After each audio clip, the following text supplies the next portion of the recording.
Ya, bismillahirrahmanirrahim. Assalamualaikum warahmatullahi wabarakatuh. Kita lanjutkan pembahasan kita terkait dengan hutang jangka pendek. Ya, dalam kesempatan ini Ibu akan jelaskan mengenai contoh soal dari hutang jangka pendek. Ya, dari sekian banyak hutang jangka pendek yang akan Ibu bahas di dalam contoh soal ini adalah terkait dengan hutang dagang ya atau wesel bayar ya. Silahkan disimak baik-baik ya.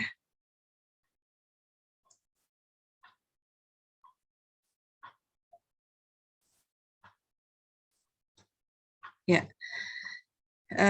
di sini Ibu sudah ngerangkum terkait dengan hutang jangka pendek.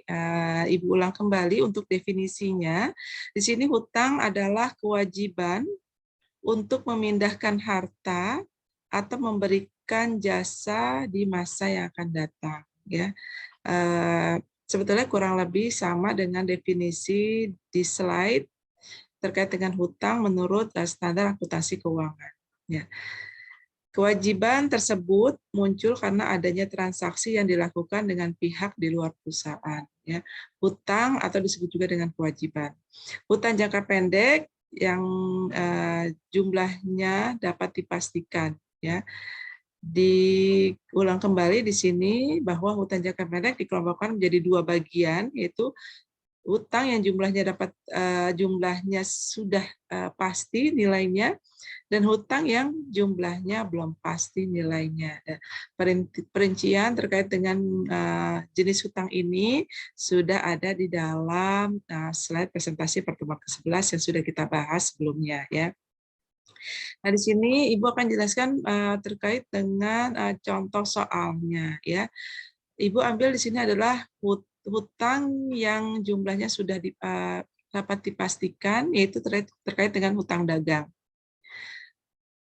Jumlah yang harus dibayar kepada pemasok karena perusahaan bukan pembelian barang atau jasa. Ini adalah definisi dari hutang dagang. Jadi hutang dagang ini timbul ya sebagai akibat adanya pembelian barang atau jasa, di mana akibat pembelian tersebut ada jumlah yang harus dibayar kepada pemasok. Contoh di sini, dibeli persediaan barang dagang secara kredit, ya, atau kredit sebesar 1 juta.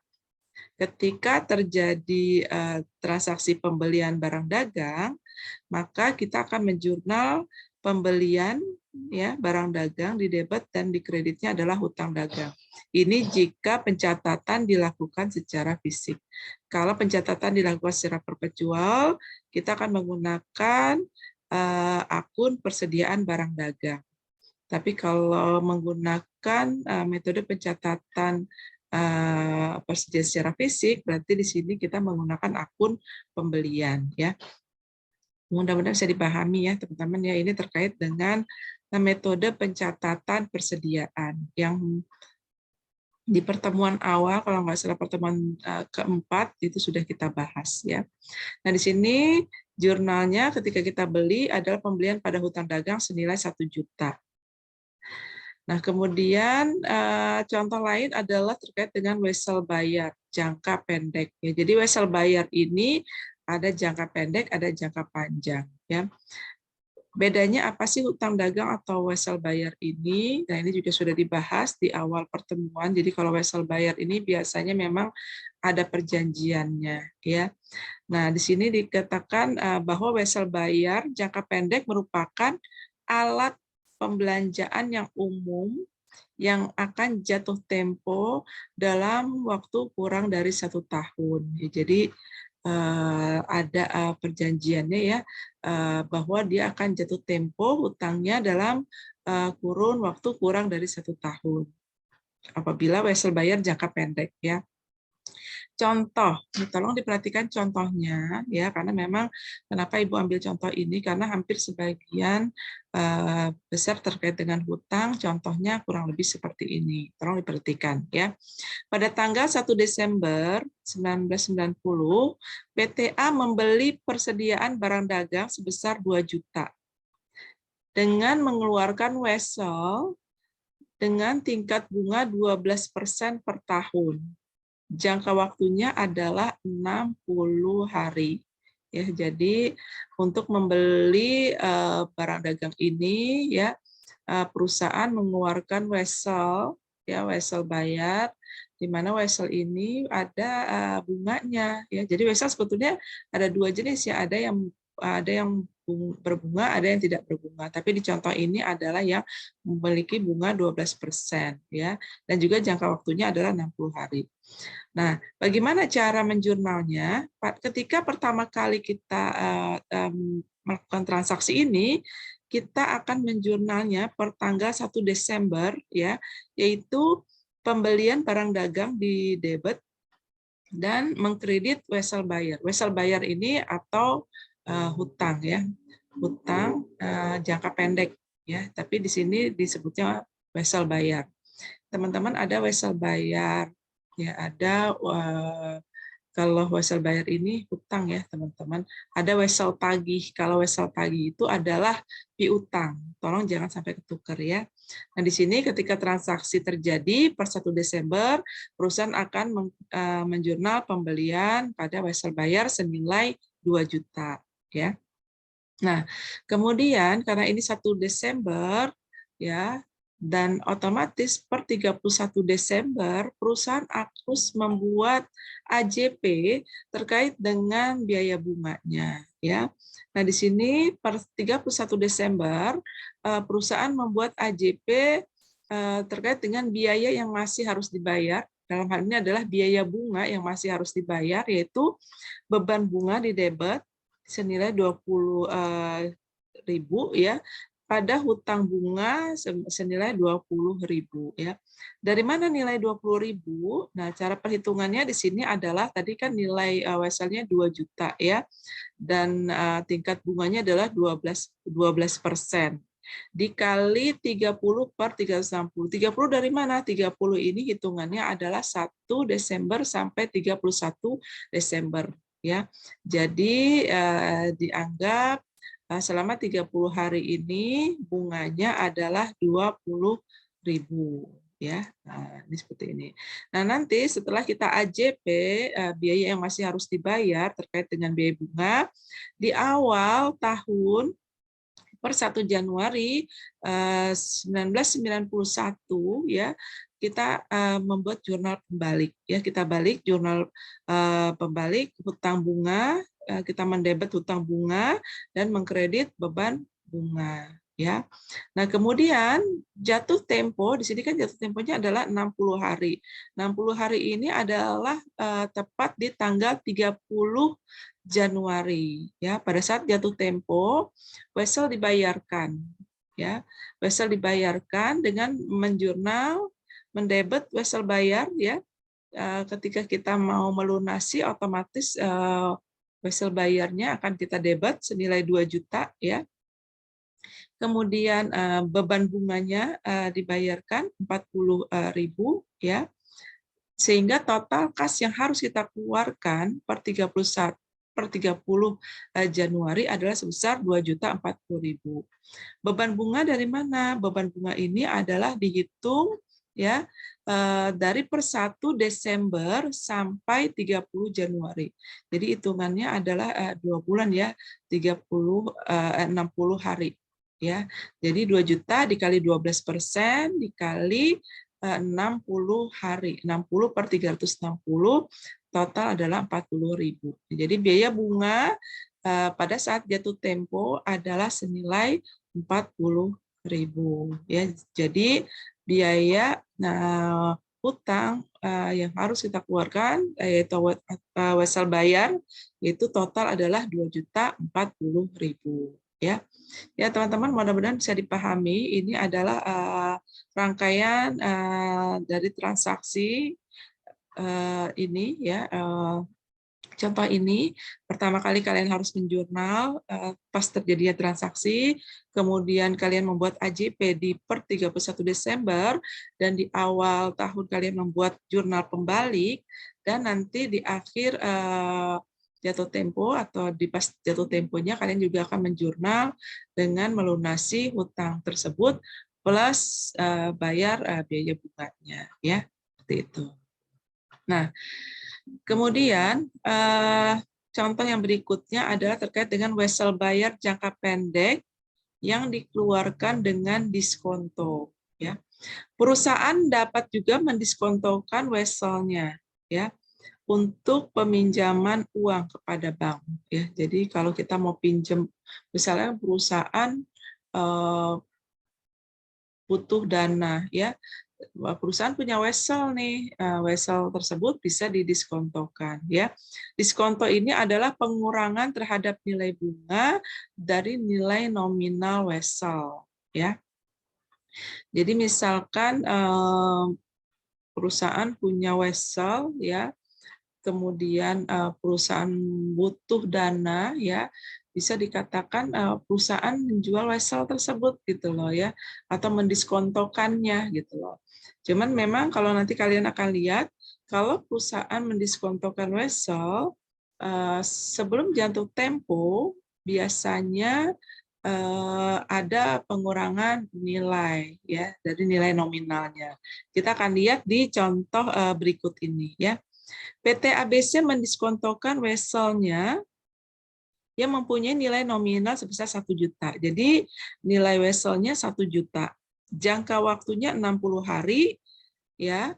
Tanggal wesel 1 Desember 1994, tingkat diskontonya 12%. Nah, kita akan hitung di sini perhitungannya nilai nominal 1 juta. Diskontonya, berapa diskontonya? Diskontonya di sini adalah nilai nominal dikali dengan persentase diskontonya dikali dengan jangka waktunya di sini 60 hari, 60 per 360, sehingga total diskontonya adalah 20%. 20.000, maaf. Jadi hasil diskonto atau kas yang diterima adalah 980, ya. Nah, seperti yang tadi Ibu sampaikan, perusahaan lagi butuh dana nih. Nah, perusahaan punya wesel, karena butuh dana akhirnya weselnya dijual atau didiskontokan, ya. Tapi karena wesel itu belum jatuh tempo, ya, jadi perusahaan tidak dapat nilai wesel senilai nilai nominalnya, tapi perusahaan akan dapat nilai hanya sebesar 980.000, ya. Jadi nilainya hanya sebesar 980.000, kurang dari nilai nominal, karena pengurangan itu adalah dikurangi yang kita sebut dengan diskonto tadi, ya. Diskonto adalah pengurangan terhadap nilai bunga dari nilai nominal wesel, ya, seperti itu. Nah, bagaimana kita menjurnalnya? Pada saat kita mendiskontokan per 1 Desember, kita akan mendiskontokan kas, karena kita terima kas tadi, ya, kita jual atau diskontokan wesel kita terima kas 980.000, ya, dengan biaya bunga atau diskonto wesel bayar sebesar 20.000, sehingga total hutang atau wesel bayar ini adalah 1 juta, ya, seperti itu.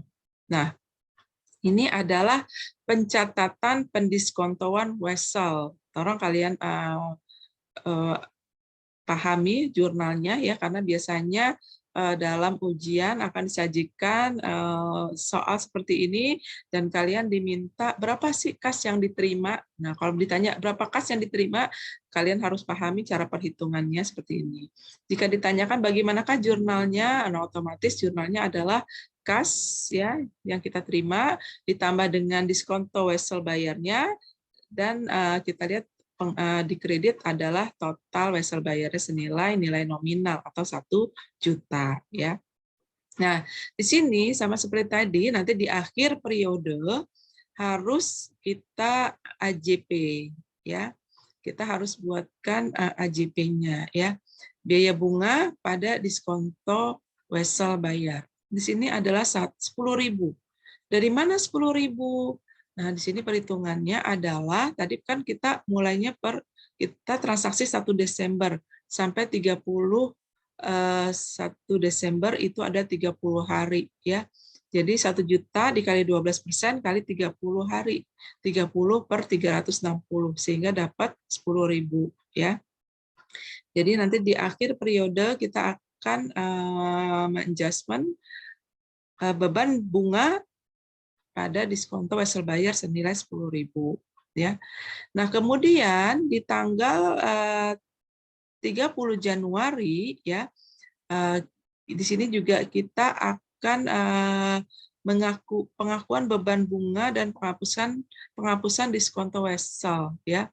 Jadi di sini juga kita akan menghapus diskonto weselnya ya. Sama seperti tadi perhitungannya 10.000 ya. Beban bunganya di debit, di kreditnya adalah diskonto wesel bayar ya. Hitungannya di sini adalah dari 1 Januari sampai 30 Januari ya. Ini juga dibuatkan ya untuk sama ya seperti adjustment-nya juga ya 30 hari karena kan dari hitungannya dari 1 Desember sampai 31 Desember ada 10.000, kemudian dari 1 Januari sampai 30 Januari di sini juga 10.000 ya, seperti itu. Nah, nanti ketika jatuh tempo ya,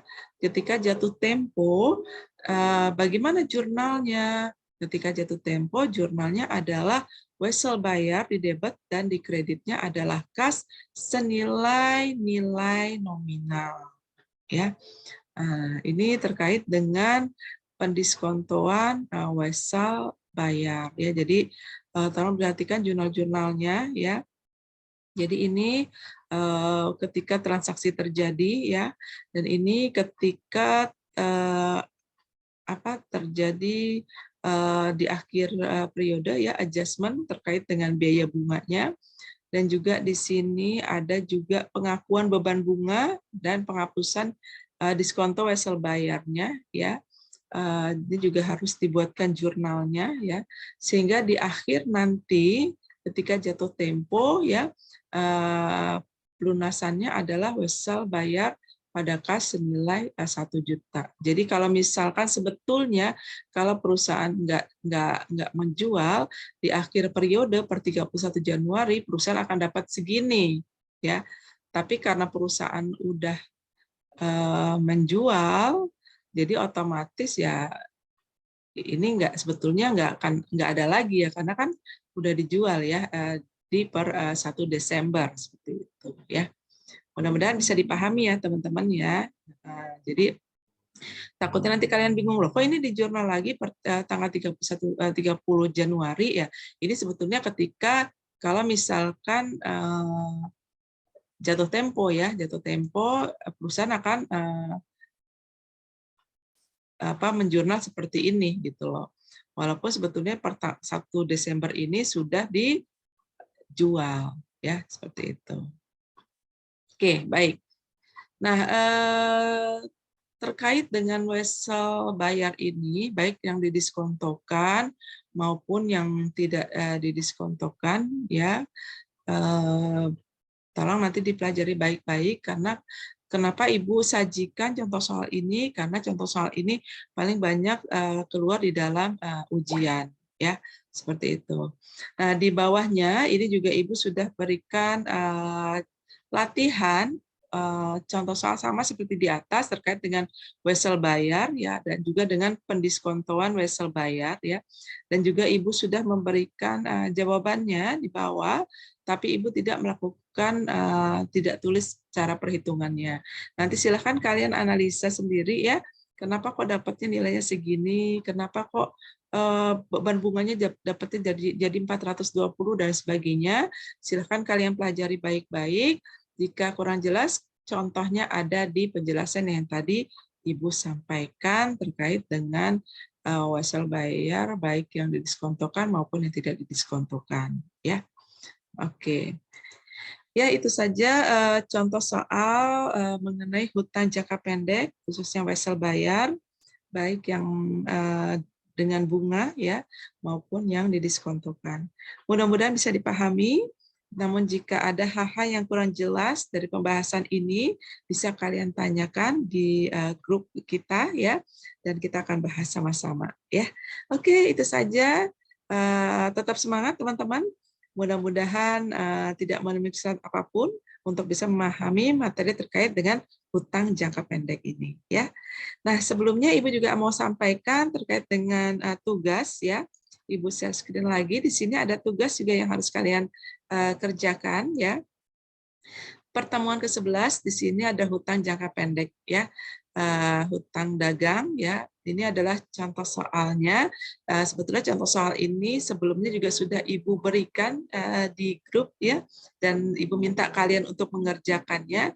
Nah, sekarang Ibu sampaikan lagi. Tolong jangan sampai kalian salah, karena pencatatan ini terkait dengan ada syaratnya, ada FOB shipping point dan FOB destination. Nah, terkait dengan pada saat kapan transaksi ini dicatat, ya. Di sini ada beberapa tanggal. Nah, tanggal mana yang menurut kalian tepat untuk mencatat transaksi ini, ya. Lakukan dengan menggunakan metode fisik, metode pencatatan secara fisik maupun secara perpetual, ya. Juga untuk hutang wesel yang tadi juga sudah Ibu bahas, ya. Di sini ada hutang wesel berbunga 10% ya, dengan jangka waktu 60 hari. Hanya saja di sini nggak ada yang terkait dengan diskonto, ya. Oke, kemudian udah hutang gaji, ini juga sangat sederhana banget, ya. Silahkan nanti kalian kerjakan, insya Allah tidak ada kesulitan, ya, untuk soal-soal sederhana seperti ini, ya. Oke, itu saja. Kembali lagi Ibu sampaikan, mudah-mudahan dimudahkan untuk bisa paham dan tentunya tetap semangat, ya. Oke, sampai ketemu lagi. Assalamualaikum warahmatullahi wabarakatuh.